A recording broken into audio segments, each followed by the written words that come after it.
हमारी संस्कृति, हमारी पहचान। यज्ञ, योग, आयुर्वेद सदा रहे हमारे साथ। भारत के प्राचीन ग्रंथों एवं आधुनिक विज्ञान का दिव्य संगम, यज्ञ महिमा।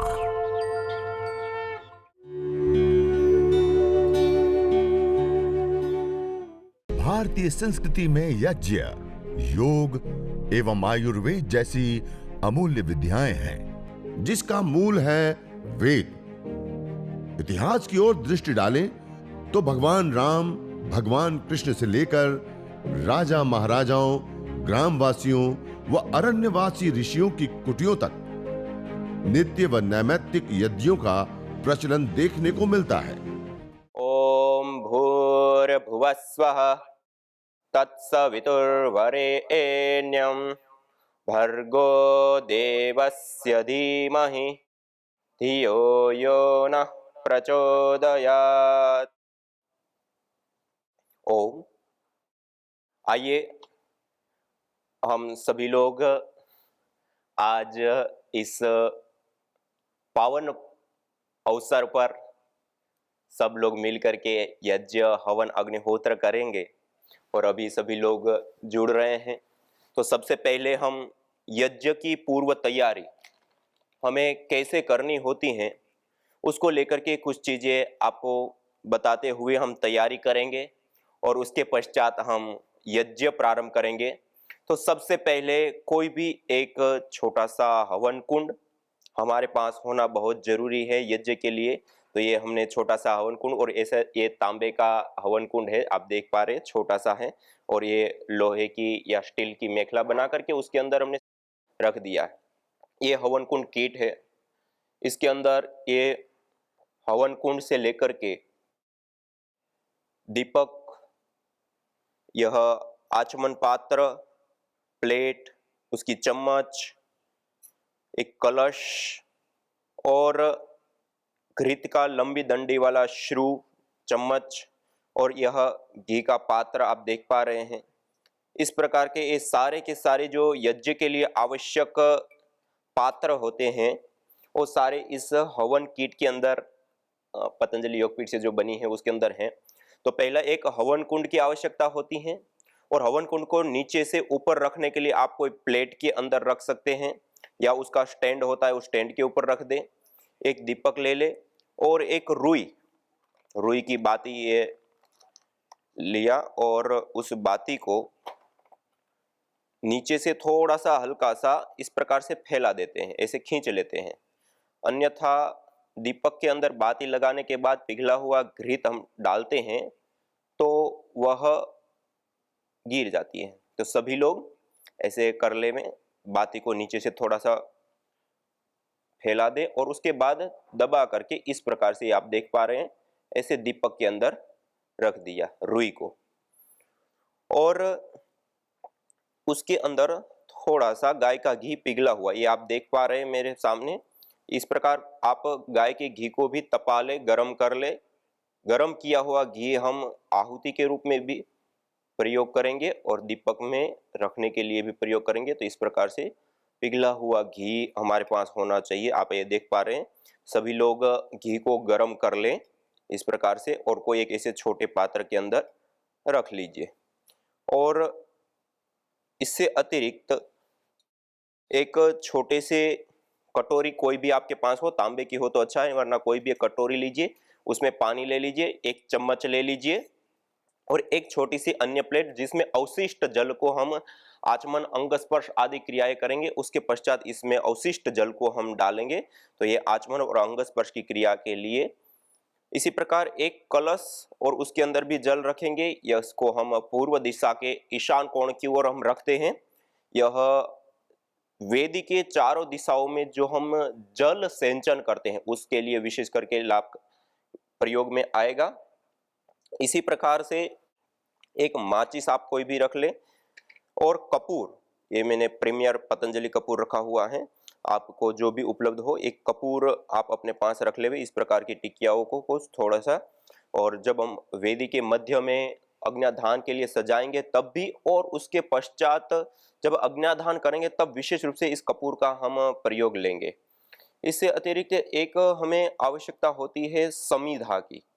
तो ये हमारे पास गोमय समिधा रखी हुई है, गाय के गोबर से बनी हुई जड़ी बूटियों से मिश्रित स्टिक है।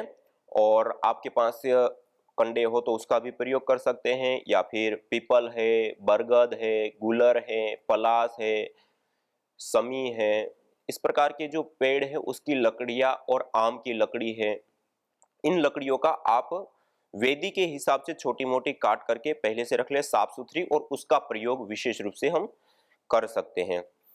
इससे अतिरिक्त हमें एक आवश्यकता होती है हवन सामग्री की। ये मेरे पास मिश्रित हवन सामग्री है। उसमें सामान्य रूप से 4 गुण युक्त द्रव्य होते हैं: सुगंधित, पुष्टिकारक, रोग निवारक और मिष्ट। इन 4 प्रकार के द्रव्यों को सम्मिश्रित करके, जैसे ये जावित्री है, ये जावित्री सुगंधित द्रव्यों के अंतर्गत आती हैं, और इसके साथ साथ रोग निवारण द्रव्यों में भी ये विशेष रूप से काम आती हैं। यह कमलगट्टा और मखाने से लेकर के, बादाम से लेकर के, इसमें ये श्वेत चंदन से लेकर के, अगर तगर से लेकर के, ये लौंग से लेकर के, अलग अलग जो अपने घर के अंदर दालचीनी आदि जो औषधियां होती है उनको मिला करके भी हम बना सकते हैं यह सामग्री। और वर्तमान में जो कोरोना काल चल रहा है और इससे हमारा बचाव हो, माइक्रोबायोलॉजिकल प्रदूषण से हम बचना चाहते हैं, तो एक तो सबसे श्रेष्ठ होता है गाय का घी। दूसरा, आप उसके साथ साथ विशेष रूप से हवन सामग्री के रूप में भी मिलाएं, और हवन के बाद अंगारों के ऊपर डाल करके उसकी धुनी करने के लिए एक तो गाय का घी हो गया, दूसरा है सरसों। ये मेरे सामने यहाँ पे प्लेट में रखा हुआ है, आप देख पा रहे हैं। ये पीली सरसों सबसे श्रेष्ठ मानी गई है, पीली सरसों मिल जाए तो अच्छा है माइक्रोबायोलॉजिकल प्रदूषण से मुक्ति पाने। अन्यथा आप दूसरी सरसों भी आप ले सकते हैं। इसी प्रकार से दूसरा है काले तिल। एक काले तिल हवन सामग्री के रूप में भी आप विशेष रूप से प्रयोग कर सकते हैं, हवन सामग्री में भी विशेष रूप से मिला सकते हैं, और बाद में जब हम धुनी करते हैं उसमें भी विशेष रूप से उनका प्रयोग हम ले सकते हैं। तो ये काले तिल का धुआं वह भी सभी प्रकार के माइक्रोबायोलॉजिकल प्रदूषण को दूर करने में सक्षम होता है। ऐसे ही ये तीसरा द्रव्य मेरे पास रखा हुआ है नारियल।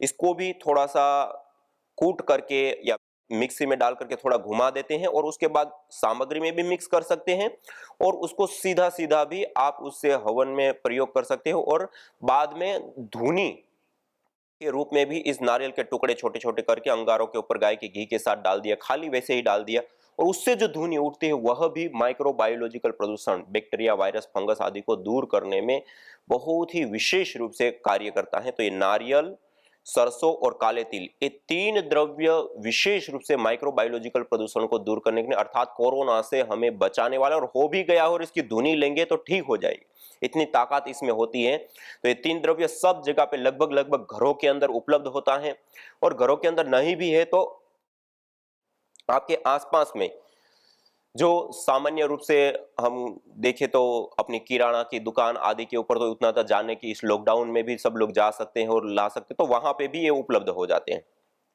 यह 2 द्रव्य इधर मेरे पास रखे हुए हैं, ये एक है कुटज या कूड़ा छाल भी बोलते हैं, और दूसरा है वच, जिसको घूढ़ वच भी बोलते हैं।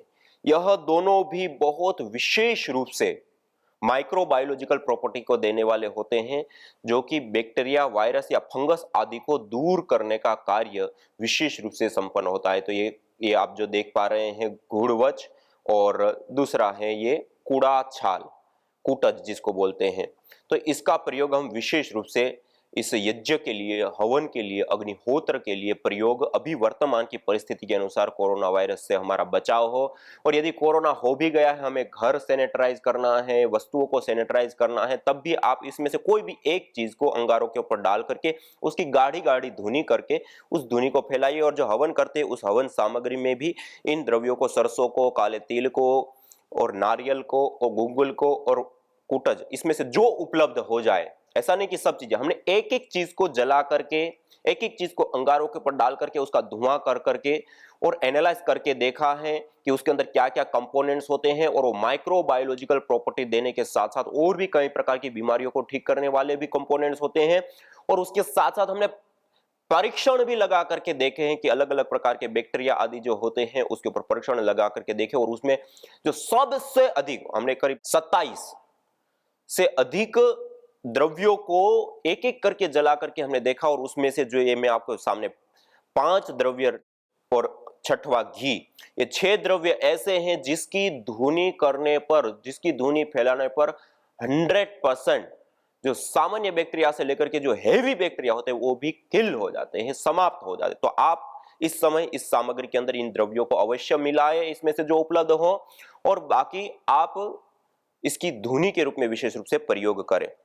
तो ये यज्ञ से पूर्व की तैयारी के रूप में समिधा सामग्री, और एक हवन के अंदर घृत गुलगुलो होमे च सर्वोत्पातादि मर्दनम का घी और गुगुल, ये मेरे पास गुगुल रखा हुआ है, ये गुगुल की हवी देने पर सभी प्रकार के उत्पाद शांत होते हैं। और गुगुल की धुनी विशेष करके हमारे शास्त्रों में कहा गया, न तम यक्ष्मा अरुंधते नैनम सपथो अश्नुते यम भेषजस्य गुलगुलो सुरभिर्गंधोष्णु, जिसको इस भेषज गुगुल की सुरभि सुगंधी प्राप्त होती है, धुनी प्राप्त होती है, कैसे उसको किसी भी प्रकार का कोई रोग, ताप, संताप, श्राप या किसी भी प्रकार का उसके जीवन में अशुभ आ सकता है। तो इतनी ताकत होती है इस गुगुल के अंदर भी। और आपको आश्चर्य होगा, इस गुगुल की धुनी करके उस धुनी को हमने एनालाइज किया, ये मेरे पास रिपोर्ट रखी हुई है। इस गुगुल की धुनी को करने पर इसमें हमें, ये आप देख पा रहे हैं, GCMS gas chromatography mass spectroscopy, ये एक कोई भी एयर के अंदर, हवा के अंदर या धूम्र के अंदर डीपली जाकर के माइक्रो लेवल पर देखने की एक प्रक्रिया होती है कि इसके अंदर क्या क्या कंपोनेंट्स कितनी कितनी मात्रा में है। और उसमें हमने देखा, और आप देखेंगे कि ये गुगुल की धुनी करने पर 25 कंपोनेंट मिले, जिसमें एंटी एफ्लिमेंट्री भी हैं, एंटीबायोटिक्स के रूप में जो हम जिसको प्रयोग करते हैं, और एंटी कैंसरस भी हैं, और इसी प्रकार से एंटी माइक्रोबायल से लेकर के अलग अलग प्रकार के, और यहां तक कि ऐसे ऐसे कंपोनेंट मिले जो वंशानुगत रोग होते हैं उसको भी शांत करने वाले, जिसको हम ऑटो इम्यून डिजीज कहते हैं। एरोसोल करके एक कंपोनेंट्स होता है, वह रोमाटॉइड आर्थराइटिस से लेकर के जो हमारे न्यूरॉन्स से संबंधित जो समस्याएं होती है उन समस्याओं को ठीक करने से लेकर के कई सारे प्रकार के गुड हार्मोन्स को बढ़ाने से लेकर के स्ट्रेस, तनाव, डिप्रेशन आदि को दूर करने से लेकर के जो अलग अलग रूप में हम जिन कंपोनेंट्स का मेडिसिन के रूप में प्रयोग करते हैं, वो सारे के सारे कंपोनेंट मल्टीपल, सारे के सारे कंपोनेंट मल्टीपल और अवेलेबल फॉर्म के अंदर गैस फॉर्म में उपलब्ध हुए इस गुगुल की धुनी में 25 कंपोनेंट्स। और हम जो दवाएं लेते हैं उसके अंदर 1, 2, 3, 5 कंपोनेंट्स होते हैं, और एक एक औषधि के अंदर। और ये हमें गाय का घी, जो हम गाय का घी का प्रयोग करते हैं, ये पहला आपको लिस्ट जो दिख रही है वो गाय के घी की है। इसके अंदर भी इसी प्रकार से मल्टीपल कंपोनेंट्स, करीब 18 कंपोनेंट्स टोटल हमें प्राप्त हुए इसी गाय के घी को, जो देसी गाय का घी जिसको हम कहते हैं शुद्ध गाय का घी का एनालाइज करने पर ये, तो इसके अंदर भी वो ताकत। तो कोई टोटला या किसी भी प्रकार की कोई झूठी पाखंडी बातें नहीं, यह एक संपूर्ण विज्ञान है कि गाय के घी को जलाने पर जो हम अलग अलग रोगों के लिए जो दवाइयां लेते हैं, खाते हैं, वो ठोस रूप में होती है, वही की वही इंजेक्शन देते हैं तो द्रव रूप में होती हैं, और वही के वही कंपोनेंट्स मल्टीपल अवेलेबल फॉर्म में, गैस रूप फॉर्म में हमें प्राप्त होते हैं यज्ञ से। गाय के घी को जलाने पर, गाय के घी की धुनी करने पर, गुगुल को जलाने पर, गुगुल की धुनी करने पर, सरसों, काले तिल और कूटज वच से लेकर के अलग अलग जो द्रव्य हैं उससे हमें प्राप्त होता है। एक संपूर्ण विज्ञान है, लेबोरेटरी से प्रूव्ड है। और आपको जानकर के आश्चर्य होगा, आज हम इस प्रकार के अलग अलग कई सारे रिसर्च के डीप लेवल के कार्य चल रहे हैं पतंजलि योगपीठ में, और कई सारे रोगों को ट्रीटमेंट करने के लिए जो हम अलग अलग औषधियां लेते हैं वो कंपोनेंट्स में सहज रूप से पाए जाते हैं। और यह अभी वर्तमान कोरोना काल में एक ये पतंजलि योगपीठ से बनी हुई हवन सामग्री है, विषग्न धूप हवन सामग्री, जो कि सुश्रुत संहिता के अंदर कल्प स्थान के अंदर इसका विशेष रूप से वर्णन है कि जिस समय वायु प्रदूषित हो जाती है, धूमे अनिलेवा, अनिल कहते हैं वायु को, अनिलेवा विष संप्रयुक्ते खगा समाता प्रपंति भूमो, जब वायुमंडल अशुद्ध हो जाता है, जहरीला हो जाता है, वायु के अंदर उड़ते हुए पंछी नीचे गिर पड़ते हैं, और कास प्रतिशाय शिरोरुजश्च भवन्ति तीव्राः, कास खांसी, प्रतिशाय जुकाम, नासिका में जलन, गले में खराश, खांसी, दम घुटना से लेकर के आंखों में जलन, ये जो हम कहते हैं ना कि जो वायु प्रदूषण बढ़ जाता है और उस समय इनकी कॉम्प्लिकेशंस बढ़ जाती है, इस प्रकार की सारी कॉम्प्लिकेशन सामने आती है, समस्याएं सामने आती है।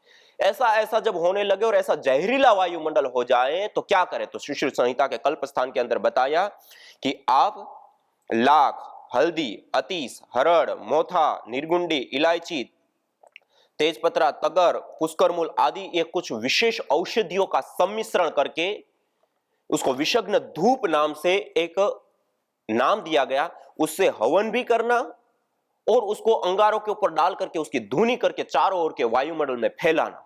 और ऐसे करने पर इस वायु के विकारों शांत हो जाते हैं, दूर हो जाते हैं। तो यह भी आज कोरोना काल में भी, और इसकी हमने माइक्रोबायल एक्टिविटी भी पूरी देखी है और इसके ऊपर हमने एक बहुत डीप लेवल पर रिसर्च करके आज वो रिसर्च पेपर भी इंटरनेशनल जर्नलों में पब्लिकेशन के लिए भी जा चुके हैं। तो ऐसे बहुत सारे कार्य, तो आप अभी वर्तमान में वायु प्रदूषण और कोरोना काल में ये जो कोरोना आदि से बचाव के लिए आप विशेष रूप से इसका प्रयोग ले सकते हैं, विषग्न धूप का। और यज्ञ के लिए एक चीज आवश्यक होती है विधि की, तो ये वैदिक नित्य कर्म विधि करके एक अभी परिष्कृत एवं नवीनतम संस्करण के रूप में भी ये पुस्तक आई है, और एक पुरानी यही पुस्तक पतंजलि योगपीठ से है।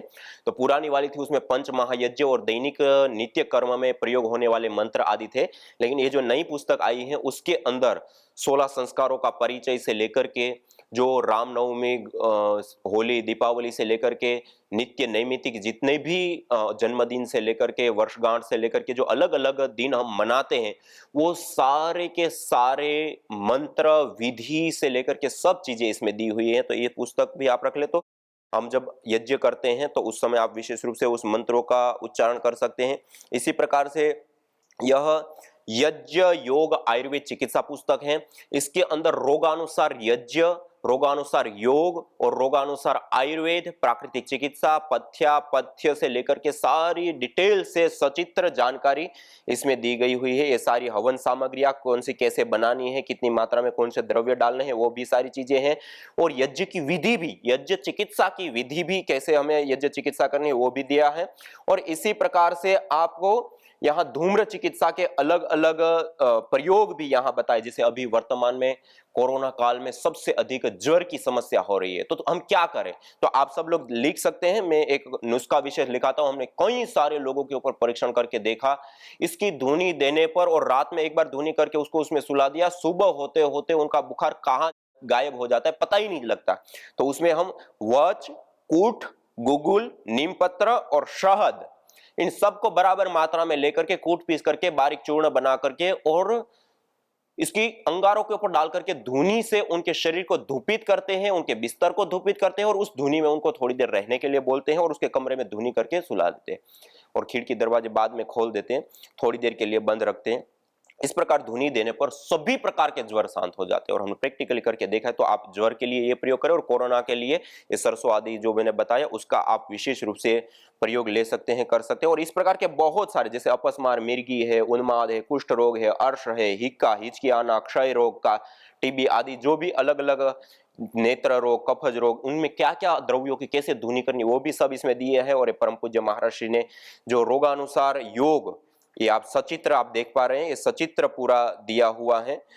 पूरे जो पैकेज महाराज जी बताते हैं, अलग अलग दंड बैठक से लेकर के आसनों के पैकेज, रोगानुसार आसनों के पैकेज, ये सारा इसमें यह विस्तार से सचित्र दिया हुआ है। और इसी प्रकार से आयुर्वेद के नुस्खे भी, आयुर्वेद की भी सारी बातें इसमें, ये एक्यूप्रेशर से लेकर के आयुर्वेद में कौन से रोग में कौन सी औषधियों का सेवन करा, आहार, पथ्य, प्राकृतिक चिकित्सा, सब चीजें इसमें डिटेल से दी। तो आप इसका भी सहयोग ले सकते हैं विधि के रूप में, इसमें भी विधि दी हुई है।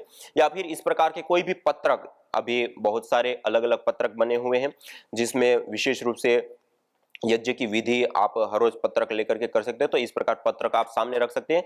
और अभी वर्तमान में हमने थोड़ा सा, क्योंकि सब लोगों को उच्चारण में भी दिक्कत होती है और भी बहुत सारी समस्याएं आती हैं, तो एक सरलतम एक को निकाला है कि स्वामी यज्ञदेव यूट्यूब चैनल के ऊपर हमने एक दो ऐसी वीडियो बना करके, एक निर्देश के साथ और एक बिना निर्देश के सीधे सीधा यज्ञ मंत्र और क्रिया के साथ, और एक निर्देश के साथ मंत्र क्रिया के साथ पूरी वीडियो उसके ऊपर अपलोड की है यज्ञ प्रशिक्षण करके प्लेलिस्ट के ऊपर।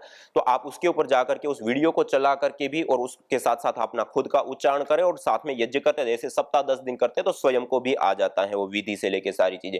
तो ये कुछ चीजें मैंने जो महत्वपूर्ण आवश्यक थी वो चीजें मैंने आपके सामने रखी, और सभी को मैं निवेदन करना चाहता हूं कि इस कोरोना काल में हम विशेष रूप से सरसों, काले तिल और नारियल का अपनी सामग्री के अंदर प्रयोग विशेष रूप से करें, और बाद में केवल गाय का घी, केवल सरसों या केवल नारियल या केवल काले तिल को कूट करके अंगारों के ऊपर डाल करके उसकी धुनी जरूर करें। सबको मिलाएंगे तो उसका एक अलग प्रभाव होता है, और एक एक चीज को डालेंगे, क्योंकि अभी अपन लोगों ने जो परीक्षण किए हैं उसमें एक एक चीज का परीक्षण किया और उसमें वो ताकत है कि वो 100%। आपको किसी को कोरोना हुआ है, गंध नहीं आ रही है, थोड़ा सा सिर में भारीपन और जकड़न आदि रहता है, पहले तो हवन में तो ये सब मिला करके हवन कर दिया, उसके बाद अंगारों के ऊपर सरसों डाल करके उसकी धुनी दीजिए 5 मिनट। उसके बाद आप गाय का घी अंगारों के ऊपर डालिए और उसकी धुनी दीजिए। उसके बाद गुगुल आप अंगारों के ऊपर डालिए और उसकी धुनी दीजिए, और उसमें अनुलोम विलोम आदि 5 मिनट सरसों की धुनी, 5 मिनट गाय के घी की गाढ़ी धुनी, और उसके बाद नॉर्मल गुगुल की धुनी उसको दीजिए और उसमें प्राणायाम करने। ऐसे दिन में 3 बार करने पर 2 से 3 दिन के अंदर उसकी रिपोर्ट भी नेगेटिव आ जाती है और उसको गंध आने लग जाती है, सिर का भारीपन, जकड़न, ये सब चीजें भी दूर हो जाती है। और जो मैंने एक नुस्खा जो आपको बताया कूटवच आदि मिला करके जो धूपित करने के लिए, बुखार के लिए, उनको बुखार भी है तो साथ में वो भी करें। और अन्य जो हम कोरोनिल, स्वासारी आदि जो दवाई है उसका भी हम साथ साथ में सेवन करें। तो ये कुछ आपको विशेष रूप से बताया। अब आइए हम सब लोग मिल करके यज्ञ, हवन, अग्निहोत्र की ओर आगे बढ़ते हैं। तो सबसे पहले हमें वेदी के मध्य में छोटी छोटी समिधाएं लेकर के ये टुकड़े करके आप वेदी के मध्य में डाल दें। आपके पास जो भी लकड़ी है, सुगंध युक्त पदार्थों को आग में जलाने से अनेक प्रकार के रोग दूर हो जाते हैं। स्कॉटलैंड, आयरलैंड, दक्षिण अमेरिका में महामारी जैसे भयंकर रोग को दूर करने के लिए यह प्रथा प्रचलित रह चुकी है।